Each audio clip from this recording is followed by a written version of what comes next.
अस्सलामुअलैकुम रहमतुल्लाहि वबरकातुहू। क्या कभी आपने सूरत अश-शुआरा पर गौर किया है कि इसमें कितनी मुश्किलात का ज़िक्र है जो मुख्तलिफ़ नबियों पर आती रहीं, लेकिन सब नबियों में आपको कॉमन बात ये मिलेगी कि किसी नबी ने अल्लाह से कोई शिकायत नहीं की। वो हिदायत की दुआ मांगते रहे, आसानी की दुआ मांगते रहे, अल्लाह से कामयाबी की दुआ मांगते, बट उन्होंने अल्लाह से शिकायत नहीं की। वक्त आने पर ना औलाद आपके काम आती है, ना माल आपके काम आता है, ना शान और शौकत, और ना बड़े बड़े महल और अमारात, ना ही हुस्न और जमाल। सब कुछ धरा का धरा रह जाता है। हज़रत मूसा फ़िरौन के घर में पले बड़े, जबकि हज़रत मूसा की वालदा ने ऐसा सोचा भी ना था। दूसरी तरफ फ़िरौन, जिसके पास किसी चीज़ की कमी नहीं थी, मगर ये पैसा उसको डूबने से बचा नहीं सका।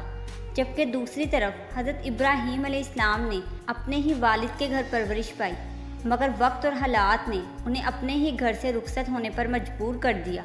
हज़रत नूह अलैहिस्सलाम की बीवी और बेटा दोनों ने सारी ज़िंदगी एक नबी के साथ गुजारी, मगर फिर भी वो डूब गए। जबकि हज़रत नूह अलैहिस्सलाम दुआ करते रहे। कौम आद और कौम समूद की ताकत, उनकी इंजीर की महारतें उनके किसी काम ना आईं, और हज़रत हूद अलैहिस्सलाम दुआ करते रहे कौम आद के लिए। इसी तरह हज़रत शुएब अलैहिस्सलाम दुआ करते रहे कौम मदीन के लिए। इसी तरह हज़रत सालेह अलैहिस्सलाम दुआ करते रहे कौम समूद के लिए, मगर वो दुआएं उनकी हर धर्मी की वजह से किसी काम ना आईं। अब ये एक अलहदा मौजू है कि उन कौमों के साथ क्या हुआ, मगर यहाँ ये बात नोट करने वाली है कि तमाम नबी मेहनत करते रहे, तबलीग करते रहे, मगर कोई नबी मायूस नहीं हुआ। किसी ने अल्लाह से शिकायत नहीं की कि हमारी कौम हमारी बात नहीं मान रही, बल्कि हर एक ने दुआ में अल्लाह ताला से हिदायत मांगी, उनके लिए सीधा रास्ता मांगा, अपनी मुश्किल की आसानी मांगी, सच्ची बात दिल में उतरने की दुआ मांगी, जिसको कल्बे सलीम कहा जाता है। हर एक नबी की लाइफ का जो गोल और मकसद था वो पूरा करते रहे, अल्लाह की इबादत के साथ दुनिया का काम करते रहे। हर एक नबी की मुश्किल दूसरे से मुख्तलिफ थी, लेकिन हर एक का टेस्ट पेपर अलग था।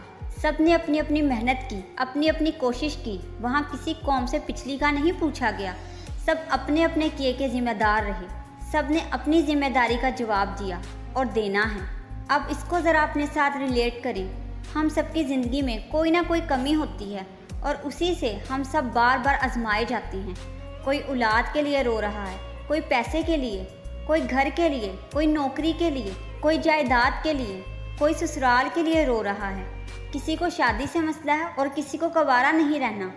किसी को शौहर से शिकायत है, किसी को बीवी नापसंद है। गलतियों पर गलती हो रही है, मगर किसी को अपनी जिम्मेदारी का एहसास नहीं है। सिर्फ शिकायत ही शिकायत। कोई ये नहीं सोच रहा कि मेरी जिम्मेदारी क्या है, मुझे करना क्या है। मुझे अल्लाह ताला से दुआएं करते रहना है, मुझे मायूस नहीं होना, राह रास्त को तलब करना है और मेहनत करते जाना है। बस हम सिर्फ शिकायत कर रहे हैं, कभी इंसानों से और कभी अल्लाह से। कभी ये कि हमारी किस्मत अच्छी नहीं, कभी ये कि अल्लाह हमारे साथ अच्छा नहीं कर रहा।